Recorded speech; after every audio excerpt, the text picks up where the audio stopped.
of what your journey from today can be. Grade 6, are you with me? Good. I know I'm handsome, so look this way right here. You'll need this later in life. Let's take the bad news first. So that when the good news comes, hopefully your intention will be to associate yourself with the good news. Today, grade 6 students, you can begin your journey into secondary education, or you can decide that your 1,000 miles in education have ended now. You can laugh come September at your classmates and tell them how stupid they look in new school uniforms, while you ride your bike or walk around being free to do whatever you want. However, as they continue on their journey in education and self-development, you may find yourself at age 25 or 30, standing before them asking for, in Guyanese terms, a little walk. Then you complain in that office about how little the government is doing for you. I've had that experience. Why? Because your journey to being better academically was terminated by one decision to end the 1,000 miles from kindergarten to grade 6. Or you can complete high school and then decide that the money is too slow to come by. Therefore, you find a criminal-minded friend who would make you take one footstep into crime, forgetting that one of your other classmates in this room today may have taken a footstep into solving crimes. So your buddy today could be the arresting officer tomorrow because of one decision, one footstep in the wrong direction. Now here we have the journey of incarceration or imprisonment, jail time, becoming a reality because a decision to go in the wrong direction was made. Young ladies in the room, you could have made a step, or you can make a step later on in life to step into the world of being a ready girl. The one who took the step into a world of assuming that everybody who says I'm pretty deserves to have me. 5 or 6 children later, you realize that you should, or all you wanted to be at grade 6 today, ended at child number 6 then. For father number 5 or number 6. This is now a journey in motherhood, with fathers being absent. Grade 6 students, do these sound like journeys in which you wish to go? Let me ask you again. The things I presented to you, the bad things, does anyone want to go there? Talk to me, you could say yes or no. Thank you so much. Let me ask you one more time. The bad news that I just mentioned, does anyone in grade 6 wish to get there? No. Fine, so then let's talk about the good one then. If you don't want to get there, let's look at the good news. You can make the first step in the direction of discipline. Be deliberate about each step you take in life, knowing that they will lead you somewhere. You can take a step in the direction of dedication. Students of grade 6, graduating class, no one can succeed for you. School is not your enemy. Failure is. Hating school has never made anybody successful in life. Commit to doing well. Not because your parents want you to do well, but because life would have taught you that it's a good thing to do. I say to you today that someone who commits their success or is committed to success is not somebody who is discouraged by failure. If you commit to being successful, then momentary failure doesn't move you.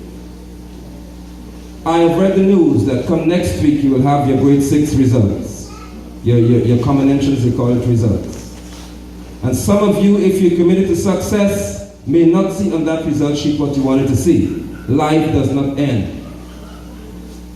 Keep striving. Do not quit. Further, I say that you take a step in the direction of being upright. Students, it is an honor, it's a good thing, that when people seek to name examples of someone who's upright and well-behaved, students, your name should be mentioned among them. If crimes are committed in your community or in your neighborhood, the community should say, this child would never do that. Can they say that about all of you? I hope they would. This begins, if that is your testimony, your journey to being a community leader or a national leader, even greater, an international leader. Some of you right in this room today, I could watch you on CNN 15 years from now, or 20 years from now, 30 years from now, being a great, significant international leader. It is possible if you take the first footstep in the right direction. Next, please, take a step into being respectful and mannerly. I've learned in my 42 years of living that respect and good manners are able to get you into places sometimes where qualifications wouldn't. I'm a preacher, you could say amen, that's all right.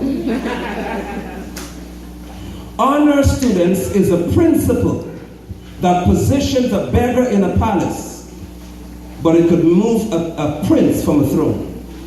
In other words, if a poor man has respect and manners, he could one day end up in a kingdom. But somebody born to a ruler of a world could lose his rights because he has no manners or respect. I have known of children of judges and great men who today are in prison because the assumption was, I don't have to respect anybody since my father is great. The reality is the chains were on their hands and feet because they did not understand respect and manners.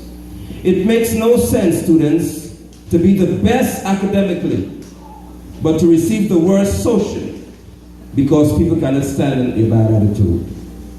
I'm here to encourage you today. You're young in mind, and you can be easily attracted to what is not right. But the good news is, if you take the first step in the right direction, and you keep walking in that direction, life will guarantee you that you will always end up successful. Finally, take a step into righteousness. Yes.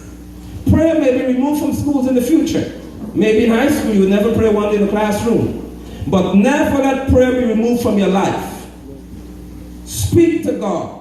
Have faith in Him. Believe on Him.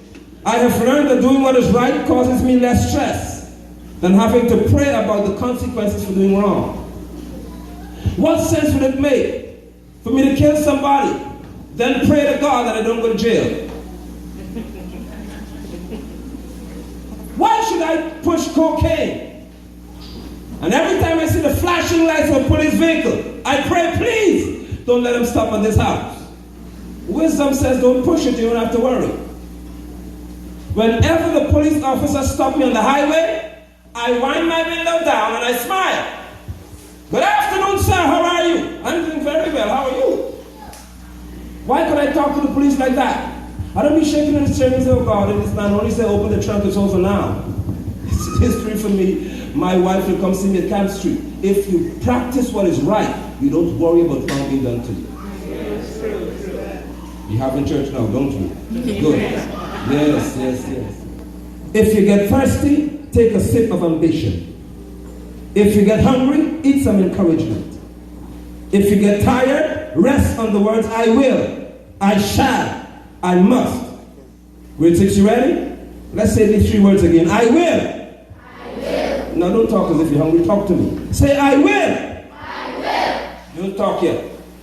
Talk as if you're mad and you're mad at yourself. Say, I will. I will. I shall. I shall. I must. I must. Now you get this song, let's do it one more time. When you get tired and say, I can't take high school anymore, what would we say? I will. I will. I shall.